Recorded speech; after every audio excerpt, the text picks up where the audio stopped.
നിങ്ങളുടെ വണ്ടി ഇപ്പം CNG വണ്ടി ഓടുന്നേ ഇല്ല എന്നൊരവസ്ഥയിലേക്ക് വരും, അതായത് വണ്ടി CNG റൺ ചെയ്യുന്നില്ല, പെട്രോളിൽ മാത്രം, അങ്ങനെ ഒരു സിറ്റുവേഷൻ വരുവാണെങ്കിൽ ചെക്ക് ചെയ്യേണ്ട കാര്യങ്ങൾ ഇതൊക്കെയാണ്.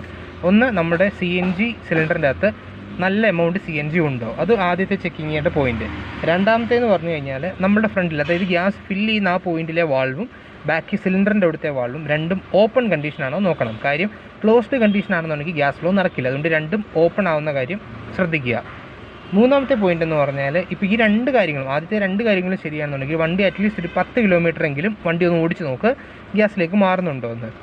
ഇതും നടന്നിട്ടില്ല എന്നുണ്ടെങ്കിൽ ഒരു കാര്യം ചെക്ക് ചെയ്യുക, അതായത് ഇപ്പം അറിയാതെ കൈ തട്ടി എങ്ങാനും പെട്രോളിലേക്ക് മാറിയിട്ടുണ്ടോ, ഈ ഇൻഡിക്കേഷൻ നോക്കണം. അതായത് പെട്രോളാണോ കിടക്കുന്നത്, ആണെന്നുണ്ടെങ്കിൽ ഈ ബട്ടണിലൊന്ന് പ്രസ് ചെയ്ത് ഗ്യാസിലേക്ക് മാറ്റിയാൽ മതി.